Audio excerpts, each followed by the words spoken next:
Welcome everyone to the first post-race episode of Pod on the Apex in 2025. This week, or rather this past weekend, we had the Australian Grand Prix, the season opener in Melbourne. Wow, feels so good saying that, the season opener in Melbourne. And yeah, as Ferrari fans, it was a tale of familiar woe, bad strategy, underwhelming car, and the like. But we'll get to Ferrari later. It was a dominant weekend for McLaren. They were 1-2 in qualifying, and they could very well have been 1-2 in the race if not for a mistake by Oscar Piastri. So, yeah, a hugely dominant weekend by McLaren. McLaren setting the benchmark for 2025 with that performance. Nobody could really challenge Lando at the front in the race, apart from maybe Oscar. He was the only guy who could come even close. So, yeah, very dominant performance by McLaren. So yeah, Aniket, how are you feeling? Are you ready? Do you think McLaren domination will get boring? Yeah, I think you've already spoken enough, so I think we should just end this pod right now and just move over to China. I'm already getting bored with McLaren domination and Ferrari underperforming. So, yeah. But excited to, we've excited to get F1 back. We finally, got our first race back. Yeah, It felt like a long time, but it was just like a couple of months. So, Australia always proves to be a great first race of the season, and it again was the case. Changing conditions, not exactly changing, but majority of the conditions was rainy, and then later on it changed towards slicks, and then back to intermediate. So yeah, fun race. McLaren dominated that weekend from start to finish. They were unlucky not to come out of the race with a 1-2, because it should have been an easy 1-2 if not for Piastri's mistake and unable to recover in that in a short amount of time which he had, and then he lost all the places there. So apart from that, Lando did prove to be a championship force as to why he's going to be in there competing for a championship this season. Max Verstappen, as we spoke about, the Red Bull might not be the quickest car, but he's probably the quickest driver in F1, so he can get that car yeah, to do it happened whatever it needs. exactly as we predicted, right? Before As the we race, predicted, if McLaren Max was will able to outdrive do that car. He almost exactly. won the damn race. He jumped Oscar at the start. He held on Yeah, to that second place for a bit, and obviously the McLaren is the superior car, and Oscar got back later on at Max. But Max was always ready to pounce. So if McLaren is there and making mistakes, Max is going to be there. Uh, Shouting at his engineer to get in the right strategy and yeah, make him push or make him get to the front of that pack. So he's always going to be pouncing on McLaren's mistakes. So we know this is going to be a long season. This is going to be a battle between Lando and Max, as it looks like, and Piastri is going to be there or thereabouts. But a lot of takeaways from this first race about other teams like Ferrari as well, that they need to buckle up, otherwise they'll be left behind. Even Mercedes had a good race this time. I mean, we're going to talk about the rookies as well, yeah. especially Kimi Antonelli. But George Russell did finish on the podium. Somehow, somewhere, some way, he always George gets Russell, man. gets to the right place at the right Yep. time. For once, Mercedes didn't bungle a strategy and they got it right. Yeah, But yeah, I think we'll speak about the Ferrari chaos, yeah, in our next segment. But good opening race to the season, and it sets down the marker for a great championship battle. yeah. Yes, agreed. And yeah, before we move on to Ferrari and the other teams, make sure you subscribe on YouTube, all our social media, Instagram, Twitter, Threads, all the logos you see on screen. Follow us on Twitch, where we go live. Our YouTube uploads go up shortly after. But yeah, that note, coming back to Melbourne. Before we move on to other teams, how like qualifying as well? McLaren were just in another gear completely. If you look at Q3, Lando and Oscar together. The top two. They're like almost half a second ahead of Max, who was third fastest. And I think the McLarens were kind of, I don't know, sandbagging in Q1 and Q2 because they're not that ahead in Q1 and Q2, maybe a tenth or, yeah, like, yeah, I mean, tenth and a half ahead of Max in Q2. Yeah, similarly, what? Yeah. A tenth ahead, no, sorry, less than a tenth ahead of George Russell in Q1. So it feels like they're just kind of waiting for Q3 to unleash the real potential of their car. And boy, what a lap that was from those two drivers. Just insane. Yeah, I think the team is at the height of their powers right now. They've developed so rapidly from the beginning of last year that they are now at the kind of dominance you would probably have seen from Mercedes back in those those days and Red Bull in the recent couple of years. Yeah. So now it feels like it's McLaren's turn to dominate at least this season because we don't know what's going to happen from next season onwards. But this season it does look like unless any other team takes a massive step forward, for now McLaren is going to be there. Probably going to be fighting for a 1-2 every race. The car does seem a very good race package as well as a qualifying package, which is a Yeah. bit of a rarity because generally teams have one of the other sorted out, but this car is capable on both the days. And they also seem to be good on all around all the tracks as well, be it low speed, high speed, medium speed, low downforce, high downforce, whatnot. So it's at the right kind of the what they say, the right kind of the level which the drivers needed at. The Yeah. feeling is there.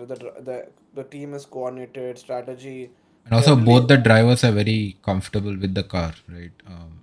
If you yes, look at the exactly. dominant Red That's Bull the point. of, I don't know, 2023, it was generally Max. Checo started out well, but then, yeah, he just kind of fell off. It was just Max driving that car to win 21 out of 24 times that year. Yeah, But this season, both Lando and Oscar feel like right at home with the car. yeah. And I agree. And also, like Oscar is proving to be a force as well. He was running so close to Lando. oh He yes, almost could have gotten him a couple of times in the race. And yeah, his engineer or McLaren advised Oscar to keep position when he was that close to Lando. So yeah. I think they probably advised because I think they were lapping cars and they didn't want Max to get ideas behind, right? exactly. So Oscar is going to be challenging Lando as well. Don't leave Yeah, Oscar behind in this. So totally. Lando is obviously going to be McLaren's number one priority because he is the number one driver in that team. But Oscar is going to be there to pounce whenever there's a chance to win, and so is Max, obviously in the Red Bull. Hmm. So it looks like those three have kind of separated themselves in this first race. We don't want to put ourselves, way ahead and say that these are the three drivers going to be winning all the races. Obviously, the other teams as well, the other drivers as well who want to compete. But as of Yeah, now, these three drivers have left an impression that they're going to be there fighting for wins, fighting for podiums every race. yeah, I agree. And I mean, yeah, obviously we'll. Yeah, it's only one race. We'll see how it goes. In 2024, we thought Max Verstappen is going to run away with all the races, but we had a very different season. But yeah, it also looks like McLaren is, you know, um, the best with handling their tires because we saw this year Melbourne was especially harsh on the soft tires. You know, most of the cars were just falling off like a cliff after turn 11, the softs. But McLaren just kept it consistent throughout, and I think that's also a big factor where they just turned up in Q3, pushed the car like no other team could, and the tires never fell off. The tires warm up so quickly. We saw that during the race, Yeah. all the changing conditions, all the different tires. McLaren never broke a sweat at all. Um, so yeah, it's I think yeah probably the team to beat, but we'll see. Definitely, I think McLaren will be feeling very confident about themselves, feeling very good. But how about the other team who were supposed to be the best of the rest? But oh boy, I know you know who I'm talking about. They were hyped to the high heavens before the race started. But Yeah. obviously, if you still haven't figured out, we're obviously talking about Ferrari. But they were supposed to have a very good package. You know, they got a new suspension this year. There's all this talk about two great drivers in Charles and Lewis. They had, in fact, very good free practice sessions too, where yeah, Charles was setting really good times. They're only like a tenth or so behind McLaren in both qualifying and race trims, and yet qualifying we saw Ferrari locking on the fourth row rather than being say on the first or second row. And then the race was a familiar disaster from Ferrari strategy. Um, Yeah, Left the cars out too long, hoping that the rain would go away, but forgetting to consider that even if the rain goes away, the track is still wet. Uh, but left the drivers out too long. We saw both drivers flustered during the race. We had some golden radio messages. Um, Charles said, "Let's add it to the words of wisdom." We had Ricky Adami telling Lewis Hamilton, a seven-time world champion, can you press the overtaking button for practice? Like, okay, I get it that English is not the native language, so some of it is lost in translation. But how do you tell a seven-time world champion? Okay, I mean, let's ignore the practice part. That's maybe a him for him English being a second language. But how do you tell a driver, hey, just press that button and see if it works? I mean, I'm guessing that's basically what he was trying to say. And like, sure, new car for Lewis, new steering wheel, new controls, all that. But is a race the time to say that? So let me ask you this, Aniket, as a new Ferrari fan, because you change your allegiance with Lewis Hamilton coming to Ferrari. How has the Ferrari experience been so far? You were completely enamored before the race weekend. Now with a dose yeah. of reality, how is it? I think Ferrari drove us all up, right? They gave us so much of hopes with the whole media. I mean, you can say shenanigans now because of Yeah. the way they, kind of portrayed Lewis and Charles the entire preseason. We were praising the graphics team or whatever the marketing team as to the amazing job they've done. Yeah. But when it came to the car, it does not seem like they've done an amazing job at all. Yeah, I mean, all the car budget went to marketing and graphics. That's what everyone is saying, and it could be true. You never know. I hope it's not, but it does seem like there's a little bit left in the car which they forgot to add their budget to. Yeah. So it seems like the car is lacking a few parts or a few different things, which is right now making them not be able to compete with the likes of Verstappen, McLaren especially, and even Mercedes in the last race. So people were speculating that they might have done some shit to make it very good in the rain or a rain based setup, but obviously I never believed that. I felt that the car was slow right from Q1, and it did prove me that it was slow in the race also. So there Yeah. was no like sacrificing qualifying for the race or those kind of nonsense which people were saying. And Charles could never get close to what George, and Lewis could never get past Albon in the race. The only thing what happened is rain kind of saved them, and in the middle phase helped them make up some ground. But as soon as as soon as the dry patches started to appear, they changed to slick tires, and they were back in their own familiar position, wherein they were trying to get past the people in front, but they could not because the car was so bad.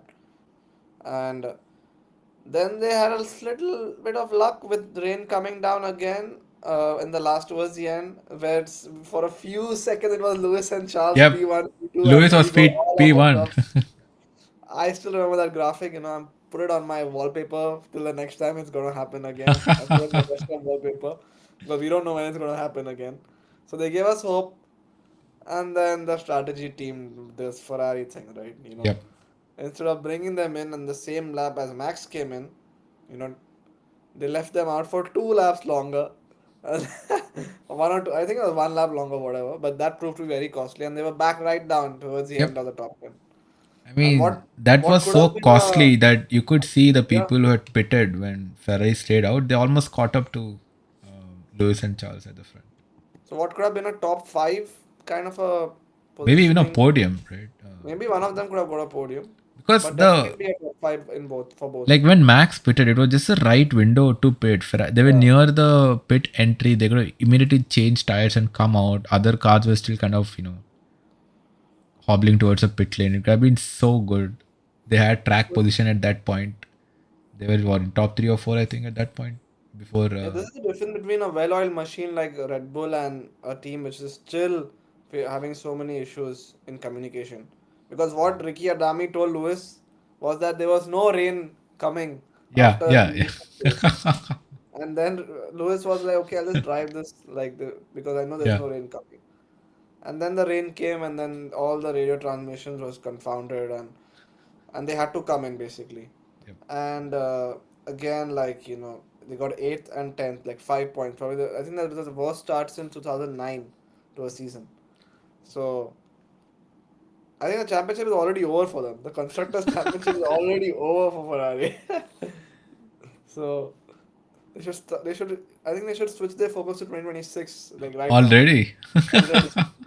Just finish 2025 and let's move on to 2026.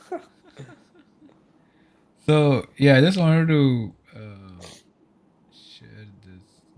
Give me a sec. Since you're talking about being the worst start to the season, give me one sec. Let me share it to the stream as well. There it is. Yeah. All right, Aniket. What do you think? I 2003. guess. 2003, Ferrari scored 5 points. A McLaren driver wins. Schumacher's record-breaking streak of leading the championship ends. Ferrari wins both the titles. Well, 2024, Ferrari scores 5 points. McLaren driver wins. A record streak of leading the championship ends for Verstappen. Are we winning? See, the drivers are fine. Ferrari still has good drivers now. But who is in the Yeah. management of Ferrari? Who was at the management of Ferrari at that time? It You was had the Jean likes of Todt, but at least John Todd, Vassar has Ross been Brawn. better, right? Fred Vassar has improved a Fred lot. Vassar has been better, but we still see so many mistakes, right? We're still seeing mistakes. People are saying they should fire Brian Bozzi and Ricardo Arami like immediately after Australia because of the nonsense Charles and Lewis had to put up through. Uh, So I beg your pardon, but Ferrari fans have been saying that for a long time. especially about Ricardo Arami. Yep. Adami, I know he's a very good engineer and all that, but man, Yeah. please communicate better. I think for a British driver, it's always going to be a little difficult, especially in the initial races, Yeah. with the whole communication process. Yeah. And yeah, Ricardo But I don't know, Arami, man. So Brian Bossy became Leclerc's engineer last year, right? He yes, was he was he was an engineer in the team in Ferrari, but I think it was Leclerc's performance engineer or something. I didn't see his profile now, but he's been an engineer from what I think more than 12 years. But he became Leclerc's engineer last year at Monaco, and immediately there was an improvement compared to Leclerc's previous Xavi, who was his engineer. Xavi yeah, was like Adami. You could never. I mean, your science is ready, your Leclerc's ready. Like, oh, it's the same guy talking about it. Was not the voice. I mean, the way how they're communicating information to the drivers. And Bozzy was a great improvement. But again, this race I see in Australia, what is he saying? Leclerc is like, hey, something is wet here. And he's like, what? What is wet? No, I don't know. It's water. And like, Bozzy like, yeah, must be the water. Like, bro, how is a guy driving at 200 miles an hour more coherent than you? yeah, Yeah, man. It's yeah, a race to forget. But we'll see what happens in China. Maybe they have a spectacular race and they finish on the podium or something. yeah, yeah. Obviously, it's Please far keep fetched, the but who hopium knows? up. Yep. Yeah. Yeah. Let's see. We talked about I think quick McLaren, but one on Mercedes. I think Mercedes had a very good race weekend. yeah, yeah, So yeah. That's what I want to talk about. George Russell, man. Before we talk about Kimi, George Russell, this guy, he does nothing and comes P3, gets a podium. This idiot could have won the race. he could have. Like remember Lando spun right in the wet. Max already made a mistake during the race. We talk about how if Lando spun bigger than like Oscar, Max would have won the race. But nobody talks about that. Max also spun trying to catch Lando. George Russell would have Yeah. won the race. And this guy was You could not see him during the race at all. I don't think he was even brought on the broadcaster. And it's P3. I'm watching the race and then I'm like, wait, who's P3? George Russell. Yeah, I know, right? I think he's like as I said earlier, he's always there at the right time, right Yeah. place whenever something like this happens. So, and he's got P3 out of nowhere, like But but the Mercedes team definitely has built a half decent car. I feel it's Yeah, not no, as I mean, bad. they're much better It than has not Ferrari seemed this it's weekend. as bad as the last couple of seasons. Much But better than they, Ferrari this weekend. yep, I think they did get it in the right window and they're much better than Ferrari. So definitely the third best team this weekend So I or guess last weekend. Lewis was a sacrifice. They did all Mostly, the I think experiments on him last year. that probably that's the reason why they're in this position. Yeah. Yep. So good stuff. And you want to talk about Antonelli now? Yes. How good was Kimi Antonelli? Man, this Yep. guy. Um, I mean, yeah, qualifying, we did not know how good he would be because he had that issue with his floor in, I think, Q1. And I think he was out in Q1, right? He was 16th. So everybody basically wrote him off, right? And then the race comes, he starts making places, has a good. Yeah. Mercedes obviously did good strategy during the changing conditions, and he ends up P4. What do you think of him? Do you think Toto has found his man? I think Toto has at least The taken a Lewis good. successor? I'm not saying he would have. I'm not saying that replacing Lewis was the best decision, but getting Antonelli in is a good decision. So, I mean, it was good that he was able to pounce on Antonelli early and keep him away from any team's grasp. And Yeah. definitely, in terms of talent, you can see, right? He made up 11 or 12 places in the race. Yeah, And yeah. this was a race. This was no easy race. It was not like a dry race where just have to drive the tires or at the wheels of the car and have a regular pit Hmm. stop, change tires, come back. It was a race in changing conditions. You need to be careful out there. You need to avoid cars making mistakes. You need to be brave to overtake. And Antonelli seemed like one of the only few ones who was willing to be brave and overtake. Hmm. And Hmm. especially the last overtake on Alex Albon to get P4. Yep. And brilliant race from him. It reminded me of some of Lewis's races back when he debuted in 2007 Hmm. in McLaren. So fearless race. I'm expecting Antonio to, if this is the first race, if this race is what we judge him by, and or what his benchmark is, then that means he's already set a very high Oh, yeah. benchmark. I was So honestly surprised yeah. by Kimi's performance this race. Like you said, So the very challenging weather conditions. Do you think we'll see a Kimi win this year? that depends on how good this Mercedes car is in the dry because you've Hmm. not seen it in the dry yet. Yeah, So yeah. I think China will be a good indicator of some of these teams as to how good. If China, I'm not sure what's the weather forecast like in China. Hmm. Maybe you can Absolutely. bring it up, Pratyush, while we speak about Antonelli. But we'll see how he does in the dry. Because in the wet, if he's this good, then I'm expecting him to be even better in the dry setup. So we'll see how Mercedes is compared to the other cars in dry conditions. So then we can probably put a estimate to how good Antonelli is. Yeah, it's very sunny in Shanghai this week. Okay. This weekend. Yeah. Friday, Saturday. Yeah, no rain at all. Yep. Yeah, this is barely anything. It's all 0%. So it does look like it's gonna be a dry race Yep. because China. Earlier, when we used to have China towards the end of the year, there will always be forecast for rain and stuff. Yep, yeah. But Like probably the now that famous it's race in getting, 2007. yep, now that's it's like it's early in the year. It does seem that's a little drier time of the year Hmm. in China. Yeah, but yeah, fantastic start from Kimi. I honestly didn't expect that because he was kind of okay last year in F2. He really didn't set the world like that. Obviously, people are saying the Prema car was not very good last year in F2. But yeah, I mean, he won a couple of races, finished what, sixth in the championship, and obviously he had a much better junior career. But yeah, first race in those conditions, wet, dry, wet. I mean, obviously, Mercedes, kudos for the strategy as well. But yeah, I'm really, really impressed with Andrea, Kimi Antonelli. But what do you think of the other rookies, Aniket? We had, who do we have? So obviously, Kimi was the best rookie. performance. We had, yeah, four rookies.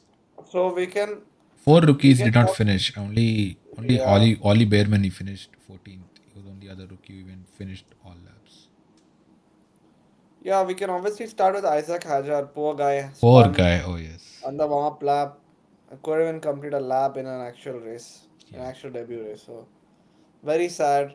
We did see Anthony Hamilton consoling him back, later once he was walking back in the paddock. So yeah, I was excited to see him race, obviously, because he loves Lewis Hamilton.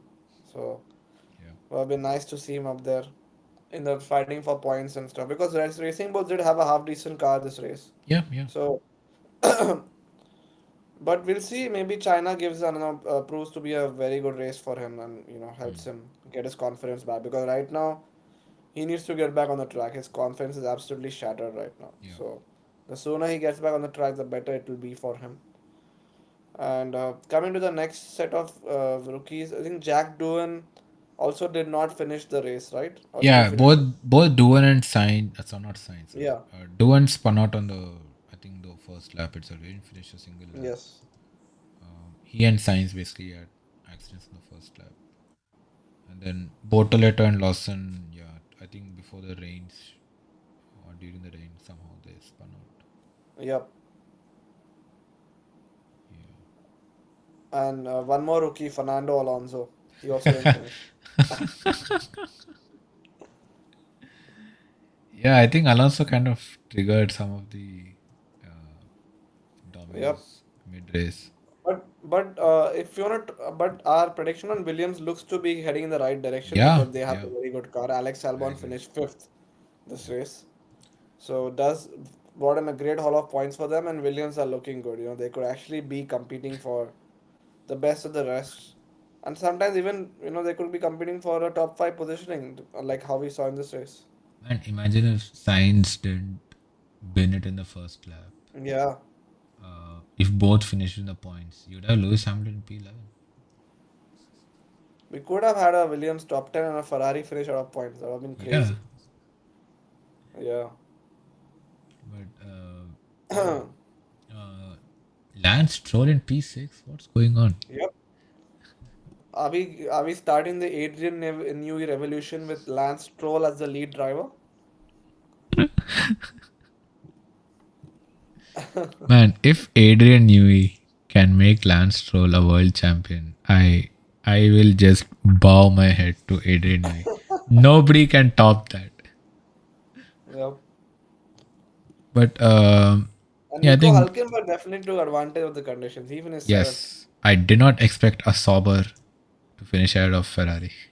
Ferrari then Sauber's now the lead Ferrari engine in the constructors championship now. The team which has the Ferrari engine ahead of the works Ferrari. Yep, yep. Yeah, it's funny. Like we have one, two, three, four, five, six teams who finished ahead of Ferrari in this race. Six teams. Wow. That just shows what a bad race Ferrari had in Australia. But yeah, I guess that's about it for Melbourne. We have China coming up.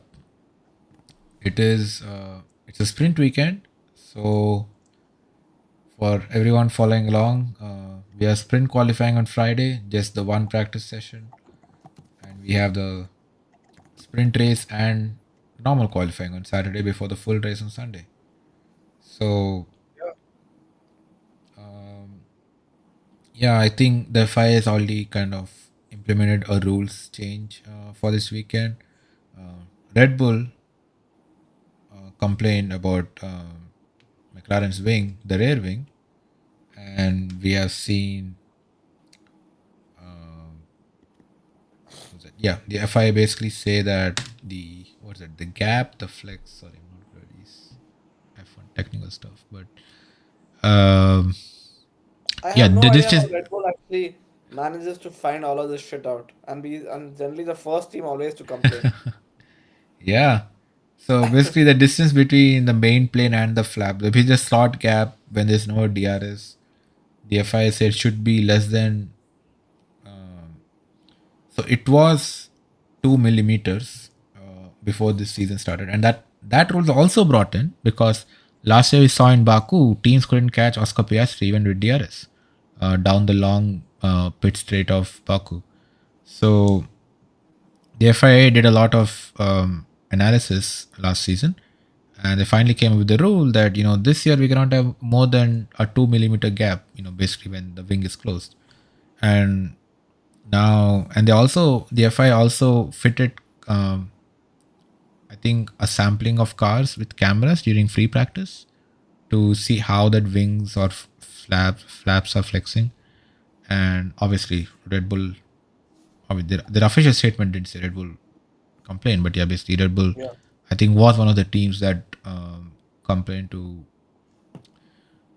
the FIA. I think even during free practice, there were murmurs from a lot of outlets that it looks like, even during testing, actually, there were murmurs that, hey, looks like the McLaren wing is still opening a bit too much.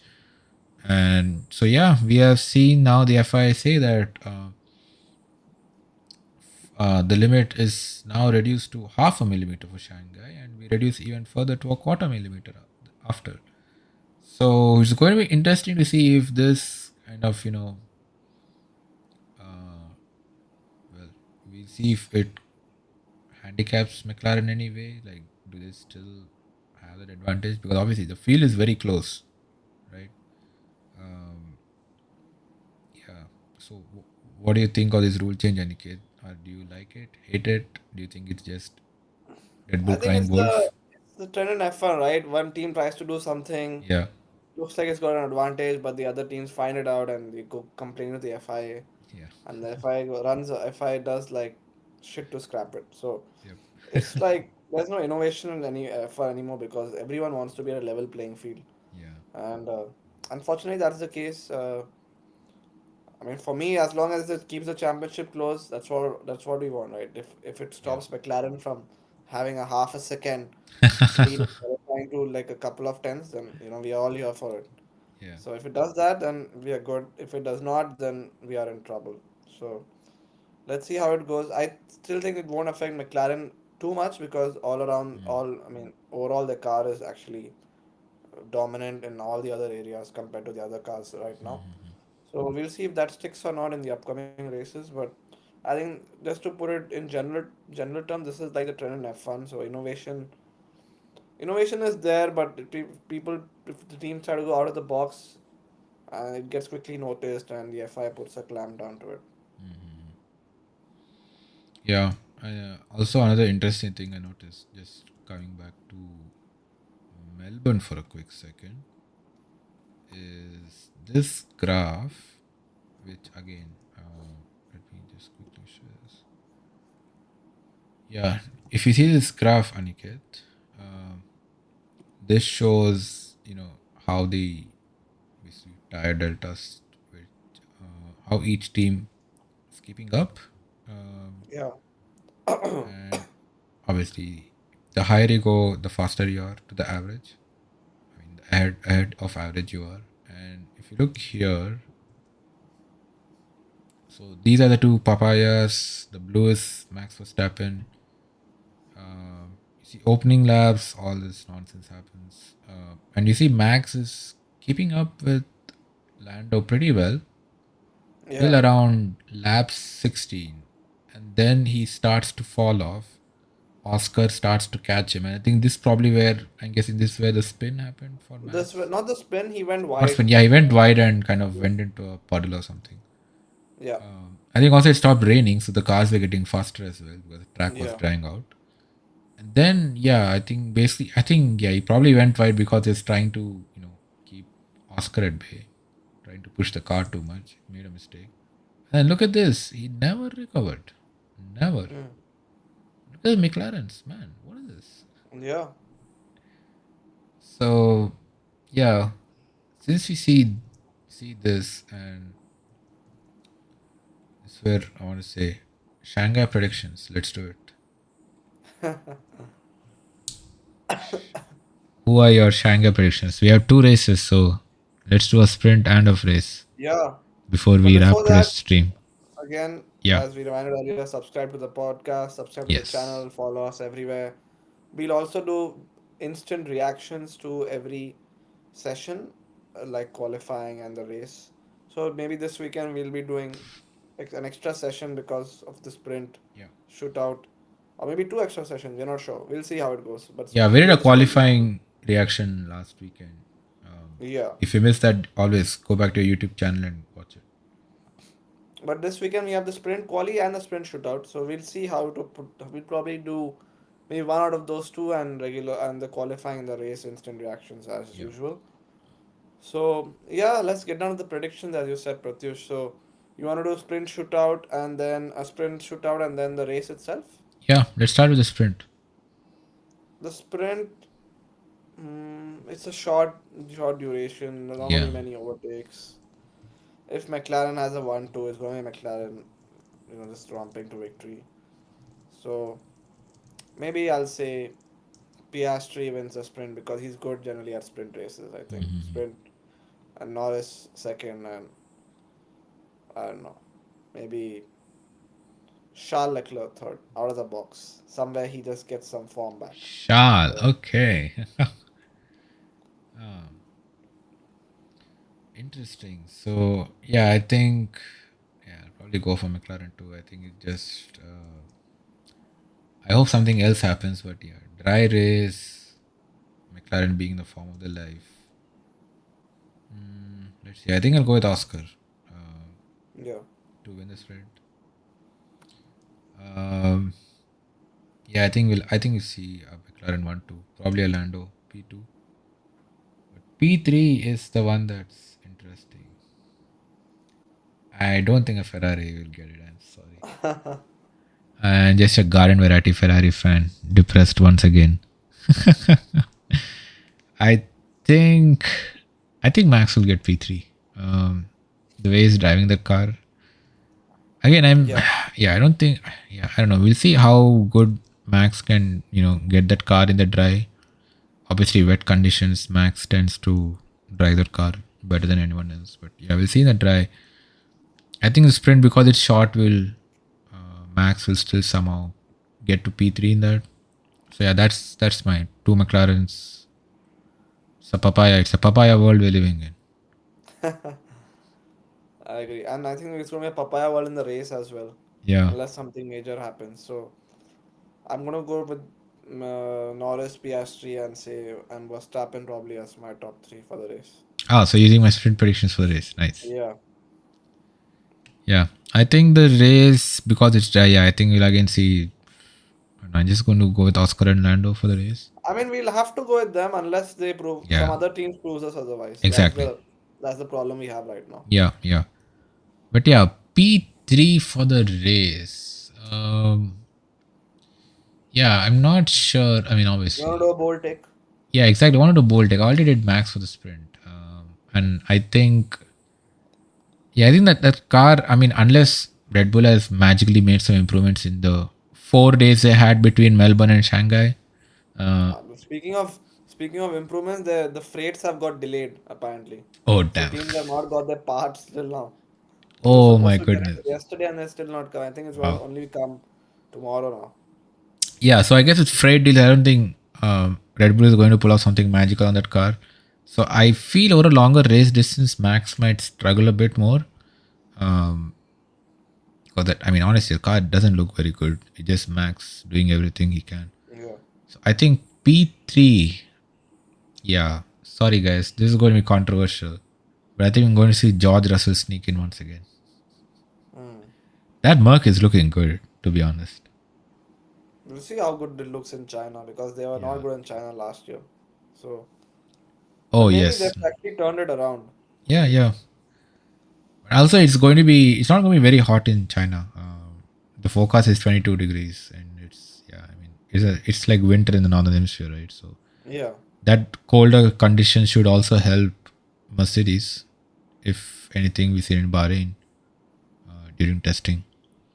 So I think George Russell will sneak in. But my hope for Shanghai outside predictions is that We see Lando and Oscar go so hard at each other at the front that I know they take each other out or something.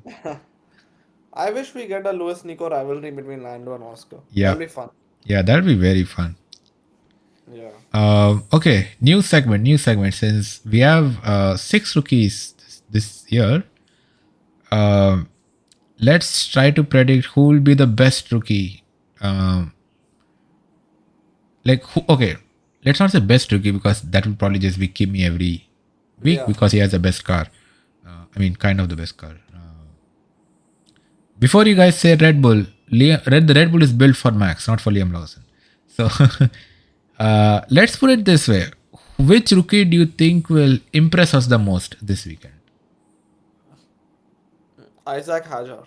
Isaac Hajar. Okay. Because he couldn't do much in his first race, so I think he'll Yeah. want to put put the right against the Mhm. wrong, which he did in the first race. So my gut feeling is Isaac Hajar, and the Racing Bulls is looking good. So Yeah. hopefully he's able to fight for a point or two. No, agreed. I think Isaac is a good shout.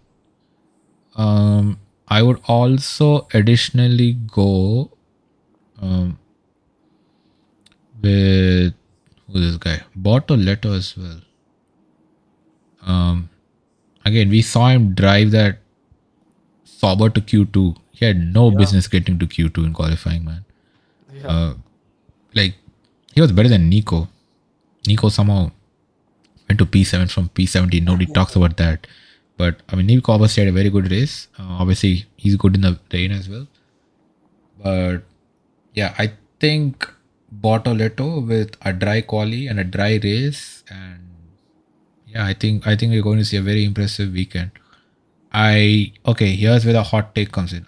I think we shouldn't be surprised too much if Gabriel Bortoletto finishes in the points. There we go. wow, okay, Yeah. If Nico that's a can hot finish take. in the Yeah, points, yeah. so yeah, Let's see, let's see how China goes, and we'll be here to cover the race and see how our predictions fare when we come back next week. yeah. In the meantime, leave your predictions in the comments, and we'll see next race how we did. Not next Yep, race. I mean after Shanghai. It's a 2 week gap, so we'll probably just do a Shanghai review next week, and we'll see how our predictions are done. We should do a prediction review session. that we will. Yep. All right. On that note, Yeah, and as we have kept saying, do subscribe to the channel. Follow us on all the socials on Instagram, X, Twitch, all your podcast stations as well. You can find us there at Pod on the Apex, and yeah, do keep a lookout for many more videos, many more previews, many more reviews, many exciting and interesting videos to help you build your knowledge in F1 as well. And yeah, we'll see you on the next one very, very shortly. And Paul on the Apex team is signing out for this episode. We'll see you on the next one. yep. Safe.